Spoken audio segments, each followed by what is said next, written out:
Email, of course, is one of the primary ways of communicating. As students have questions, we use email.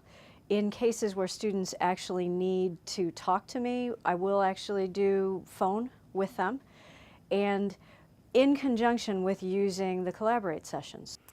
Well, communication is really important. Instructor presence is really important. So I was taught and practice that every time I go online, I post an announcement. There's an announcement for the upcoming module that's being discussed.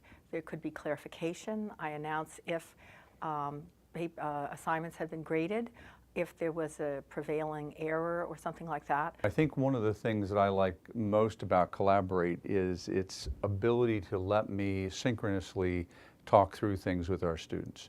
I think that the faculty that I work with who start off the semester with Collaborate in the beginning of the semester are finding that they're able to communicate a lot better with their students. They're able to get a lot of information out of the way more quickly than they would otherwise. I think that sometimes when you use email to communicate or discussion posts or whatever, students get lost in reading and they miss things. And I think there is something to be said for the sound of the human voice. I think that that's something that really appeals to me with Collaborate. Because I want my students to learn how to use a more updated version of communication, I now have a course wiki, and I encourage them to post their questions there, and I check it every day when I'm online and make responses there. I used Collaborate as one of the delivery methods, and I found it very helpful. I found it very effective, but it was most effective because I had a strategic sense of what I wanted to do with Collaborate, and it fit into a larger overall course design. I do a few things. Announcements I always do, especially at the start of the semester, because with the announcements you can have an email sent at the same time. So I know that I have a permanent message that's up, and then I know that I have also informed my students via email. That's really helpful if we get people that enter into the courses late, because then that way they have everything they need.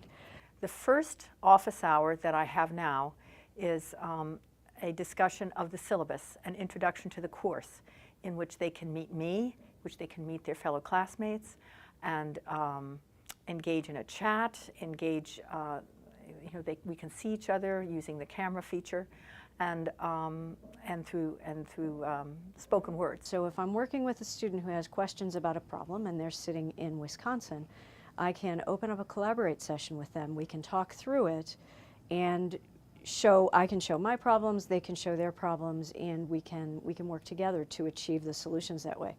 So I've found that no single mode of communication is sufficient. Collectively, these modes of communication really achieve the goals that we're looking for. The Collaborate sessions were on a regularly scheduled basis, so they were listed in the course syllabus, and I continued to reinforce through email, basically through Blackboard.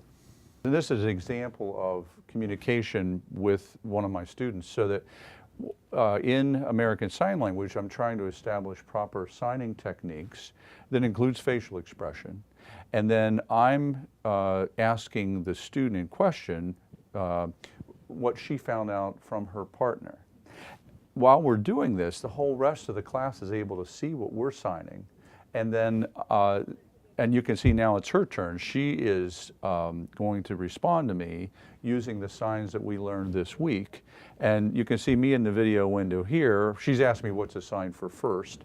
So then she is telling me what her partner told her.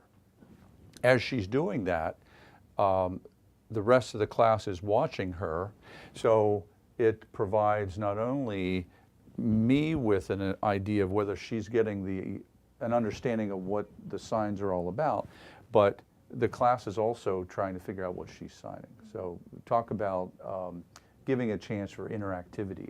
I used Collaborate pretty much in a unit direction or single direction, and that is I did use it as lecture to my students. I taught finance and accounting, and there are a number of subjects within finance and accounting that you cannot cover in a matter of 2 or 3 PowerPoint slides. So although I had pre-recorded slides at lecture, I wanted to go through some of the questions in more detail in a live environment where students could see my face and also had the opportunity to stop me and ask me questions. So if students need to get into to do group work, or they want to collaborate on their homework, which we do encourage, then we can go ahead and set up a session and say, okay, this is for you. And if you want it archived, you can archive it, and we give them all the ability to handle all the tools and share their desktops and so on. I had a number of comments back from students saying that they appreciated being able to see my face and that made it more personal. When students are in my classes, what I want to know is what they're doing. I have homework assignments that say, give me examples of how you do this in your office. I bring those to the classroom and then get the students to do some lecturing, if you will, to talk about how they can use this and what they've been able to do. Many of our students from the start of the program, their ability to be helpful at work has increased. So I try to get them to share those experiences so that it's not just about, well, this Collaborate session, we're going to demonstrate this and go over homework problems. We try to make it more about the broader perspective. How are you going to use this in your job, in your life, and so on, and how can we leverage that to everybody's benefit? The research indicates very clearly that students want to have contact with their faculty member and with each other to create a learning community. The first office hour that I have now is a discussion of the syllabus, an introduction to the course, in which they can meet me, which they can meet their fellow classmates, and engage in a chat, engage, we can see each other using the camera feature, and through spoken words. And the value for the students is that, especially with Collaborate, since we've made this change to Collaborate, now more students, and I know we've talked about this before, more students can speak at the same time. So there isn't this time lapse, oh wait, I stepped on top of somebody. We can have a conversation that is a group-like conversation. So we have our weekly sessions, our weekly virtual sessions, and then when there's a group of students that have a specific issue that they all want to address, we can have an extra session or an office hours type of session. What I have found is even online students have a reluctance to bring up questions sometimes because they think they might be stupid questions. And no matter how many times you say, well, of course it's not a stupid question, they will continue to think they're the only ones experiencing that.